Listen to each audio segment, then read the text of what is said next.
नमस्कार, स्वागत है आपका हमारे चैनल पे। और इस समय जिस तरीके से योगी आदित्यनाथ दोबारा शपथ ग्रहण किया है, उन्होंने एक बार फिर से उत्तर प्रदेश की सत्ता में बीजेपी की सरकार काबिज हो गई है, जिसके बाद से योगी आदित्यनाथ जो हैं लगातार कड़े फैसले ले रहे हैं और अपराधियों के खिलाफ उनका जो एक्शन है वो लगातार जारी है और लगातार अपराधियों की अवैध संपत्तियों पर बाबा का बुलडोजर चल रहा है और ध्वस्त किया जा रहा है उन संपत्तियों को, जिस तरीके से आपराधिक रूप से वहां पे अवैध करके लोगों ने रखा था।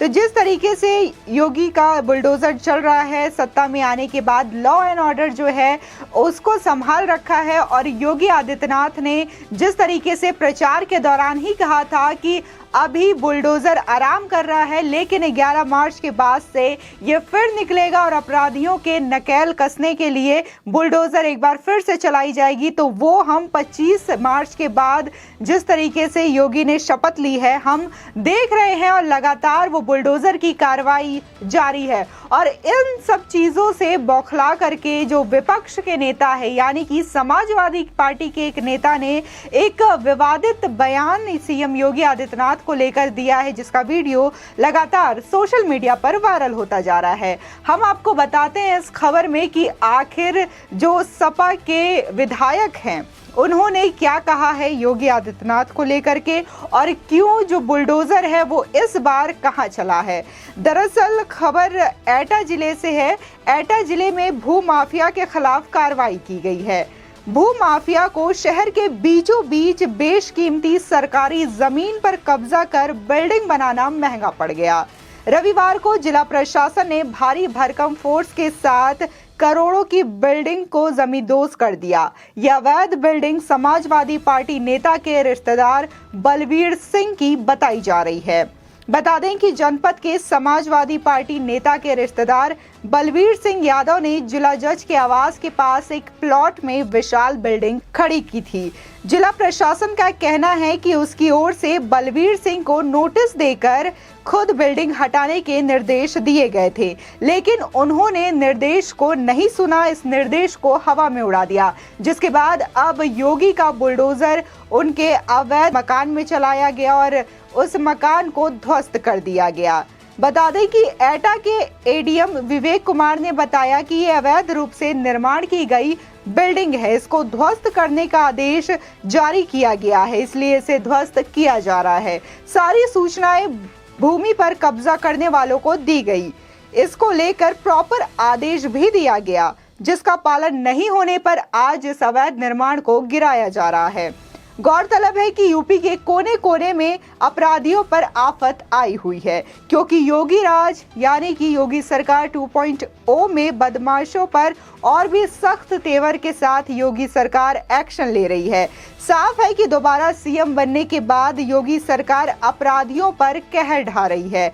बाबा का बुलडोजर अपराधियों के खिलाफ जितना रफ्तार दिखा रहा है, कानून तोड़ने वालों के मन में उतना ही खौफ छा रहा है। आने वाले दिन यूपी में अपराधियों पर और भी ज्यादा भारी होने वाले हैं। वही अगर बात करें एसपी विधायक की, तो एसपी विधायक ने ये जो तमाम चीजें योगी सरकार के द्वारा एक्शन लिया जा रहा है अपराधियों को लेकर के, तो उस पर एक बयान दिया है।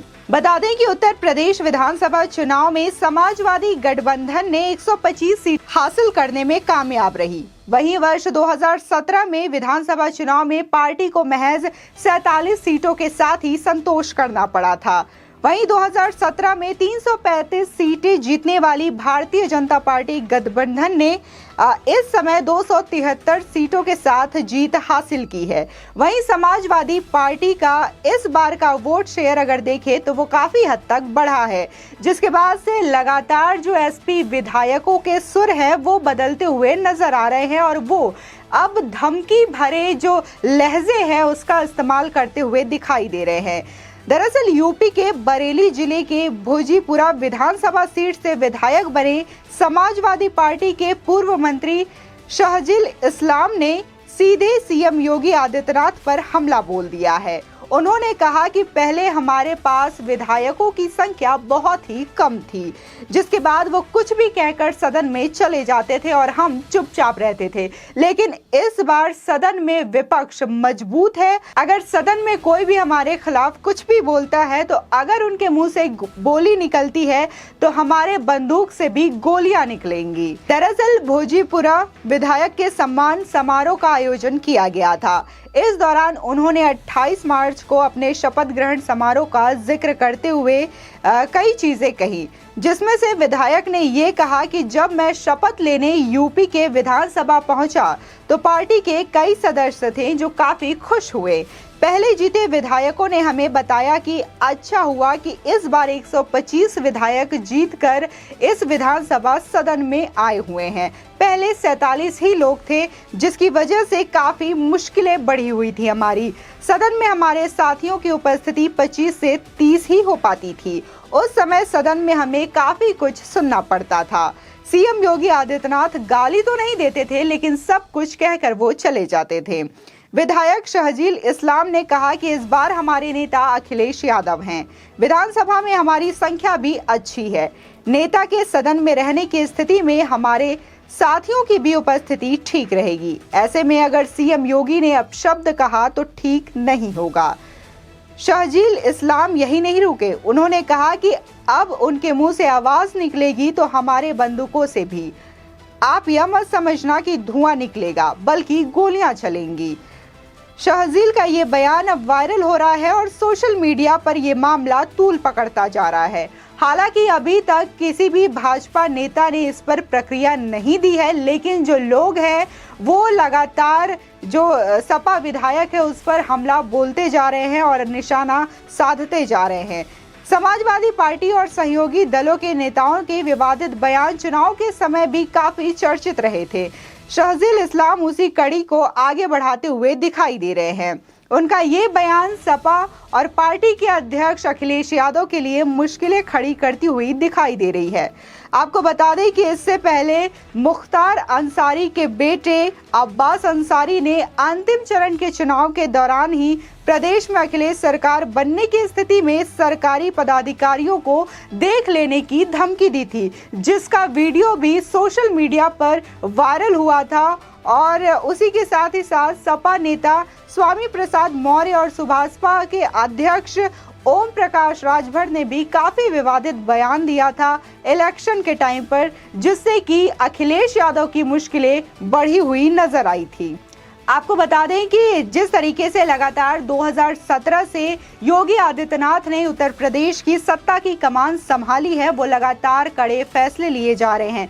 चाहे बात बुलडोजर कार्रवाई की करें कि जिस तरीके से अपराधियों के अवैध कब्जों पर उन्होंने बुलडोजर चला करके उसे ध्वस्त कराया, या बात मिशन शक्ति की करें जिसके तहत एंटी रोमियो स्क्वाड चलाया और महिलाओं की सुरक्षा के लिए उन्होंने काम किए हैं। बात अगर लॉकडाउन की करें तो लॉकडाउन में भी उन्होंने फ्री राशन योजना की स्कीम निकाली। हालांकि ये स्कीम केंद्र सरकार की भी थी, लेकिन उत्तर प्रदेश सरकार ने इस योजना को आगे बढ़ाया ताकि इससे और भी लोगों को लाभ पहुंच सके। इसी के साथ अगर देखें तो लगातार योगी सरकार कड़े फैसले ले रहे हैं और इस समय योगी सरकार ने शपथ लेने के बाद दोबारा से यानी कि 2.0 सरकार का गठन करने के बाद अपने मंत्रियों को 100 दिन का एजेंडा सौंपा है, जिसके तहत जो उनके मंत्री हैं वो अब कागजी पर नहीं बल्कि जमीनी स्तर पे कार्रवाई कर रहे हैं। और योगी आदित्यनाथ ने साफ तौर पर कहा है कि वो 100 दिन का एजेंडा बनाए, जिसके बाद जो 100 दिन का कामकाज होगा वो स्वयं योगी आदित्यनाथ उसका निरीक्षण करेंगे।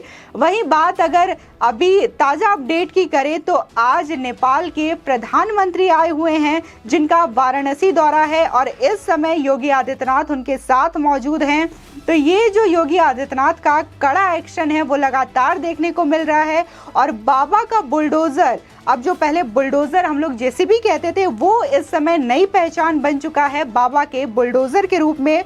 और सीधा सीधा सा ये मानना है कि अगर अपराध बढ़ता है, अपराध होता है, अपराधी लगातार इस तरीके की हरकतें करते हुए नजर आएंगे तो बाबा का भी बुलडोजर इसी तरीके से अपने एक्शन में नजर आएगा। बाबा का बुलडोजर लखनऊ, एटा, सहारनपुर समेत तमाम जगह पे चले इसी में से हमने देखा कि जिस तरीके से उत्तर प्रदेश में बाबा का बुलडोजर चल रहा है, तो इसी तर्ज पर अब मध्य प्रदेश में शिवराज सिंह चौहान की जो सरकार है उन्होंने भी बुलडोजर वाली प्रक्रिया, बुलडोजर वाली कार्रवाई अपनाना शुरू कर दिया है और जो बलात्कारी थे उनके घरों पर उन्होंने बुलडोजर चलाया।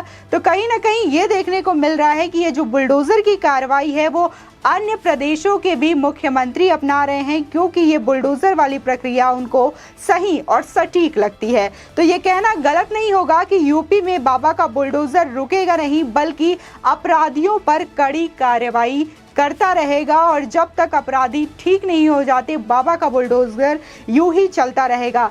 आपकी इस खबर पर क्या राय है, हमें हमारे कमेंट सेक्शन में ज़रूर बताएं। आगे की और भी खबरों के लिए चैनल को ज़रूर सब्सक्राइब करें।